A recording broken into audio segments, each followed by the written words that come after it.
Hi, everybody. Gavin Coyle. I'm the Gaffer back again with some fantastic guests. Yeah, so I focus on the marketing, business development, our recruiting, in that sort of thing, and we've been growing quite a bit over the last few years. And Chad and I partner on how can we strategically grow the business. There's growing pains that happen when you're growing a business, and so um, obviously working through some of those things as you continue to grow. But it's trying to make those next moves and try and figure out systems and processes. That's where we're at right now is trying to define those systems and processes that'll make everybody's lives easier, and that sort of thing. I'm interested, Chad. You mentioned earlier on that you had a kind of a light bulb moment when you done the coaching. Uh-huh. Maybe talk a bit more about that to us in terms of why that was such an impactful decision for you. Okay. Well, from probably 1995 to 2022, um, I had a drinking problem. I was able to make the business function and keep everything going. It grew some through that process, quite a bit actually. But in 2022, I went to this coaching thing in Denver, and it's the coaching group is called the Contractor Fight. They just help you. They're working to elevate the trades too, so they help you kind of get out of your own way, I guess, and then they help you with the systems and processes and how to talk to clients, how to talk to the employees, just all that stuff. And just as I got deeper into that group, about a month later, I just woke up one morning and decided I was done with drinking, and from there on, I just started really building and working hard in the business. Wow. Thank you for sharing that with us. It's very powerful. Vulnerability is very powerful. So I appreciate you sharing that with us. And it is an issue in construction that's probably not talked about enough either. It's a stressful job, and we my own business is health and safety, and we supply health and safety people around the world, and it's lonely. Like, guys are in on their own traveling around, and it's kind of like one drink and then it's another drink and then it's kind of like, and then it becomes, okay, how do I manage my business and manage myself and manage drink? And then And you got it's your family then in there just, too. Like I was robbing. I mean, that's a big part of the contractor fight too. Is they tell you to quit robbing from your stealing from your family. So that's with pricing. Everybody undercuts themselves. So we're really digging deep into pricing. That's with your own personal stuff. Like when it's family time, you stop your business and you go spend time with your family. So and you'll never get that back. You've made that decision. You've now cut the cord. So well done, Chad. And are you still part of that coaching group then? Does that continue on, or do you find a buddy system, or what way does that look I'm at? I'm actually I'm still part of it. I'm actually in an elite group with them now called War Room, where they really dig into your shit and pull a lot out. Yeah. um, Oh no, here's Chad. We're going to be here for the next 2.5 yeah. days. And the funny thing is, we did dig into some of that stuff, and I don't know. I mean, there's a lot of business owners out there with a lot of shit they have going on. I was part of an organization, entrepreneurs organization, or EO. It's kind of like a bit like YPO. I don't know if you're familiar with that. And yeah, the first session was kind of like to start talking about family and who you are. And I was like, I didn't sign up for this shit. Like, Hmm. I want to talk about the business. I want to talk about, like, these guys are high end CEOs, like really looking after major companies. And the next thing, like, there's tears in the room. People's talking about, very serious issues. And I'm like, I mean, holy you shit, want to get you know? real? They I had to write my own eulogy. I think it's brilliant. Like the power of, I believe that there's energies as well that have influences in terms of people's behaviors and your environment, the environment that you have, that you grew up in and that you're surrounded by, has a massive impact in her. And I'm not trained in the area at all, and I don't claim to be an expert in it, but it's just my own gut feeling, and I'm sort of mature looking back on things, that you are a product of your environment, and there is a generational thing as well, that, there's cultures that evolve out of families, and that you become part of that culture or you don't become part of that culture, and you recognize, well, that culture is not for me. And seeing a lot of shifts, both in my own personal life, but also with other people's lives, where they've said, no, I'm sticking to this culture because this is the way my family's always done it, and this is the way we are. And they're very entrenched in the way they operate. And then there's other people's, like, a bit like me, we're kind of like a maverick, and go, no, I'm not doing that. I'm going to be different. There's a real problem, or that's a real feature, at least, of the construction industry as well. That if you actually think about how we build stuff now, there's a load of amazing technology and all sorts of things have come along, but we've still put a lot of bricks and blocks and things down, and there are beams and panels, and it's kind of done still very much as it has always been done for a very long time. And I think it is an industry where it is quite difficult to change people's entrenched behaviours. That's always difficult in any walk of life, but I think in construction in particular, the sort of the way that the dynamics between the different businesses in construction work, there's so little trust a lot of the time, and it's very adversarial. In those situations, it's just really difficult to try new things out because there's too much risk. Yeah, and very little time.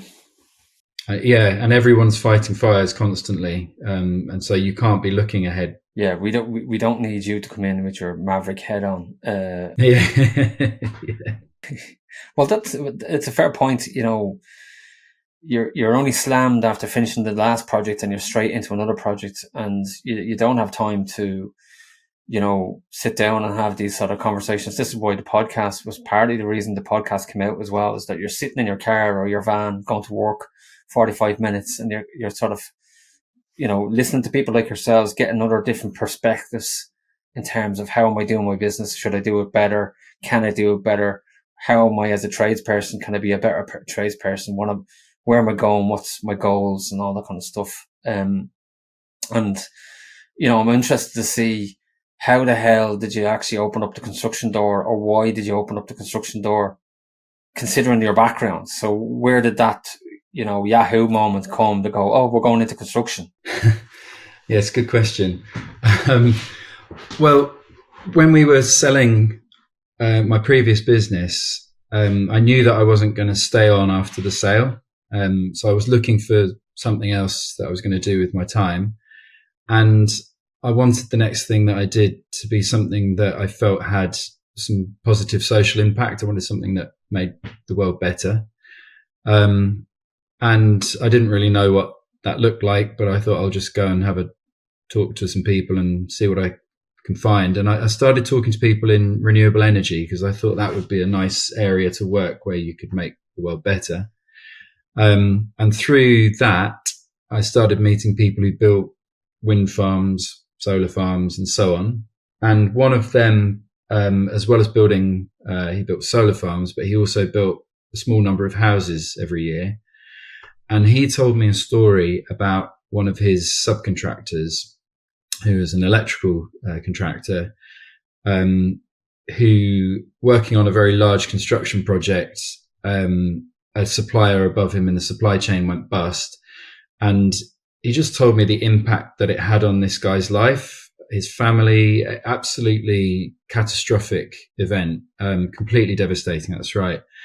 And it had that had a really profound effect on me because I felt quite viscerally the unfairness of that, because he was saying, he was just a really nice guy, did a really good job, and for circumstances completely out of his control, he lost everything.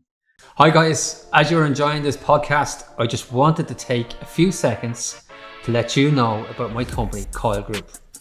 We're not just another safety recruitment agency. We're your partners in building a safer future. With over 25 years of experience and more than 1 million hours of safety work completed, our mission is clear. Provide top-tier health and safety contractors tailored to the unique needs of your project. We also carry out on-site construction audits. From wind energy to power stations, utilities and engineering projects, our global reach and specialised expertise ensures your operations are not just compliant, but exemplary. For more information on how ensuring safety and sustainability of your products using our team of HSE contractors, visit coyle-group.com or click on the show notes or video description now. I've also put a booking link into the description for you to click and have a one-to-one conversation with me. Now, back to the podcast. Enjoy and see you soon. I still think, I mean, there's a lot of headway that's been made over the years, but there's still a long way to go. And I do think that, you know, a lot of the bigger organisations, the bigger sort of SMEs, you know, they are sort of doing a lot, but we do need the smaller builders and the smaller companies to be looking at taking on apprentices and things like that and looking at more diversity. And I think we've got to remember that, you know, predominantly our industry is made up of SMEs and micro businesses, and probably mostly micro businesses, like the real small ones. And they're the ones that do really need to think about the impact of diversity, like, you know, getting different people into their organisations. But I think, you know, first of all, one of the big barriers is, can I afford to take somebody on anyway? And I mean, I sit on some working groups for the Construction Leadership Council, so I do get to go along to meetings, and there's some great work that's being done around equality, diversity, and inclusion. But I do keep saying, you've got to break it down and make it easy and accessible for small businesses to actually like do stuff and become engaged and understand what the issues are, and, you know, want to be doing something about it and to be part of that solution to attract more people. Because, you know, they keep going on and on about the volumes of people that we need, but there are fundamental challenges that need to be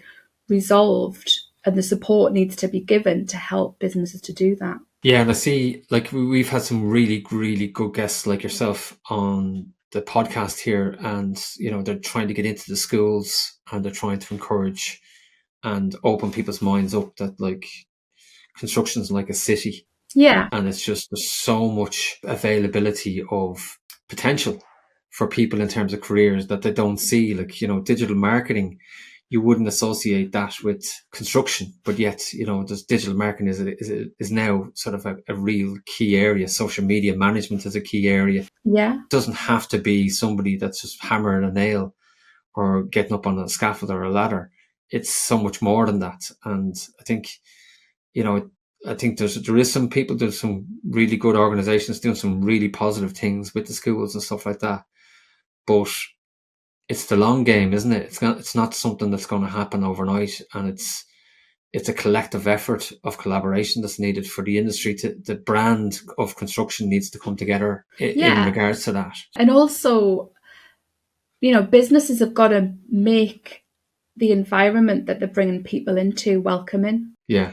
Got to make sure that they've got the right culture to bring people into the first place, because you can do a brilliant job at recruiting people, but you've got to be able to keep them as well. You're not going back to the toilets now, are you? Well, I did get locked in one once, but I think that was my fault, not anybody else's. Or at least I hope so. As long as they weren't tied together with all the other toilets, the portal lives, you'd be all right. Yeah. But I see that you've done some work in diversity and inclusion as well, have you? I think some background on it. Tell us a bit about that, Maria. So I used to be a non-executive director for the Construction Industry Council, and I chaired their Equality, Diversity and Inclusion Committee for I think it was about 3 years, something like that. So that was really good, and that was bringing lots of different organisations together and, you know, working towards those common goals. And I've also delivered and written some training courses for the supply chain sustainability school as well. So fairness, inclusion and respect programs. And if anybody's watching and listening to this, I would definitely recommend their programs because they're really, really good.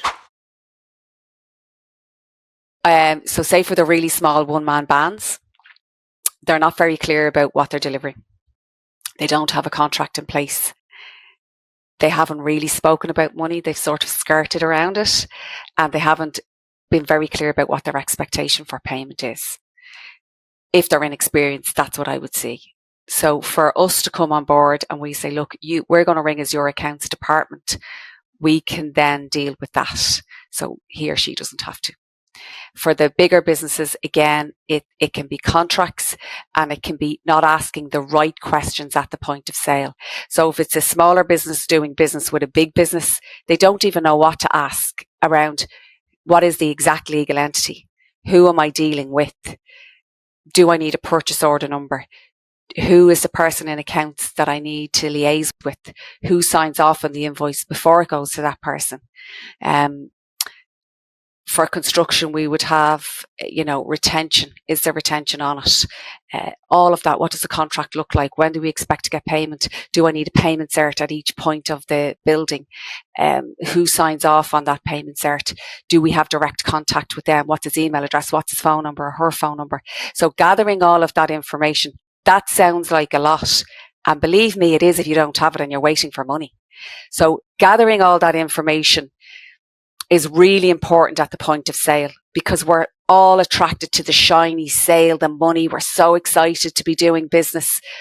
But these little things don't get asked because people are afraid, and sometimes don't even know what to ask. So they're the things that I see. It's just a little bit of extra time at the point of sale to get the information so that it's easier then when you want to get paid, essentially.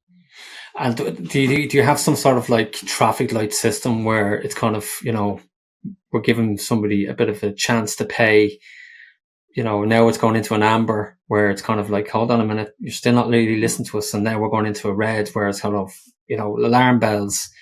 CEO needs to step in here, or managing director. Yeah. So what I would say is if somebody at the point of sale is arguing with you over money or giving you a PO, you can be guaranteed that they're going to argue when you send that invoice. So that's your red flag straight away.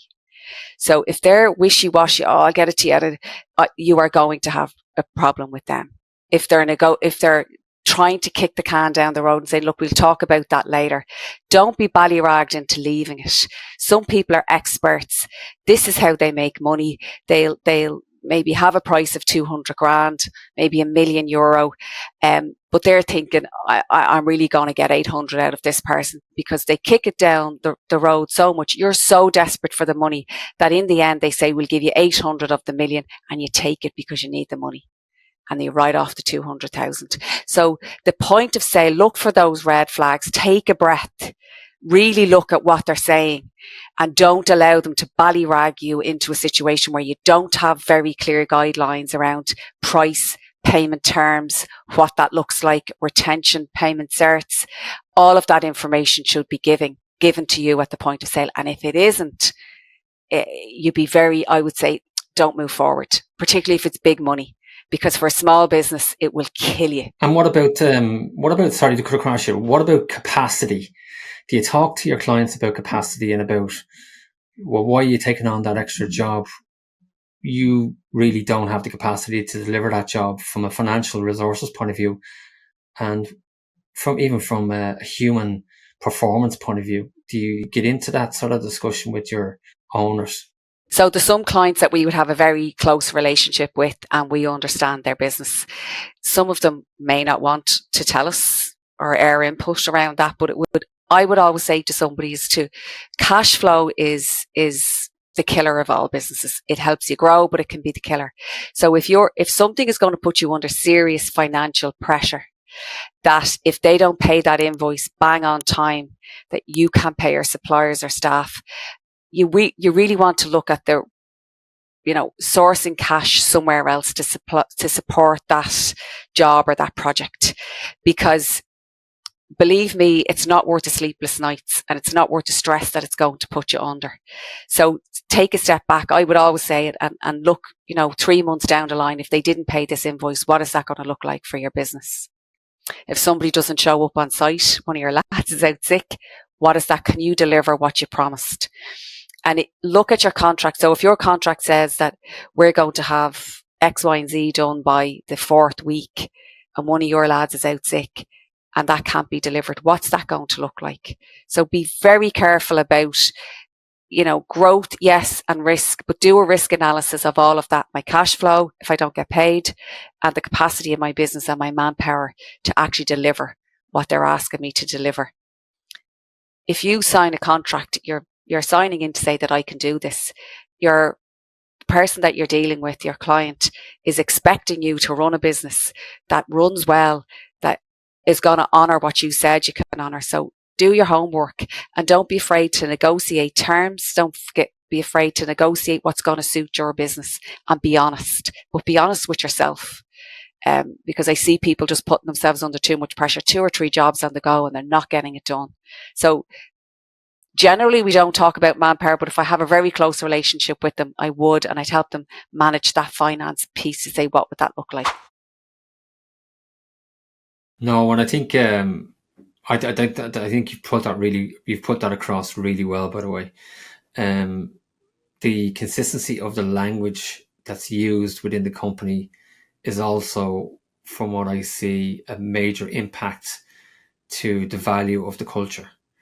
And what I mean by that is, the language that's talked about in a canteen, the language that's used in meetings and with the client and on the shop floor, and the consistency of the supervisor's language to the workers, and the executive team's language to the board and to the middle management, and all the way left, right, up and center, that everybody's speaking a consistency of the same language. We want to do this, we do it this way, we talk about how we do it this way, this is how we achieve this is, and all of these sentences, or all of these words, are consistent words across all of the plants in all of the projects, because everybody has what you've identified very early on in this conversation was a peer-to-peer group, where that 3 days is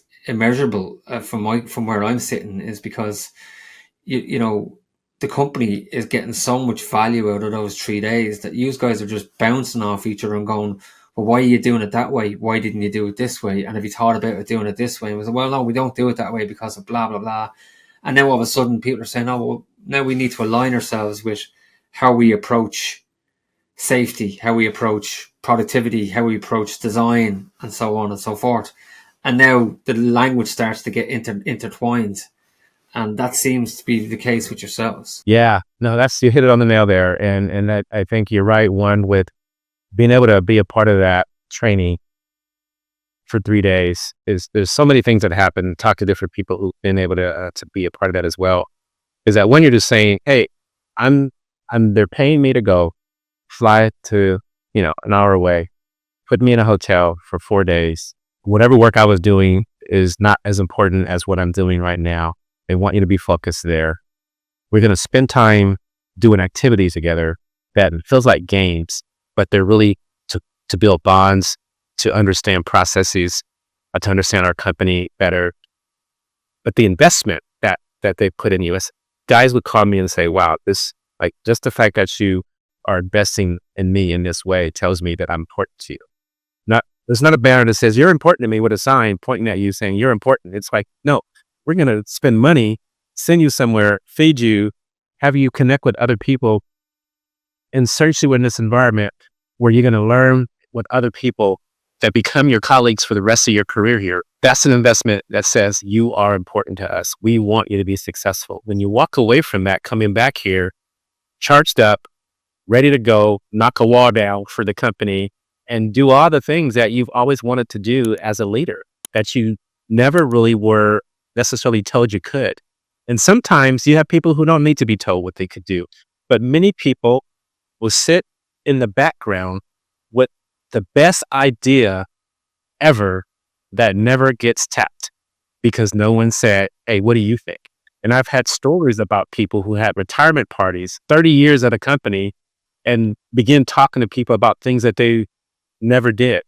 And someone asked, well, why didn't you ever do that? I said, well, no one ever asked. And so sometimes we don't tap into that talent that's right there, and we might get miscued because they don't have a title and they get overlooked. But as we know, titles don't make leaders. And then you can have these people with titles and know that the smartest person in the room is not the one that has senior or necessarily even PhD behind their name. It's some of those people who do that work every day for decades and literally have understood this as a science and have lots of knowledge that may never get extracted. And so I think that's another part of leadership is identifying those people. How do we get the best out of them? How do we extract that knowledge? Are we asking them questions? Are we understanding? Or do we come in our room thinking we have all the answers because we have the title?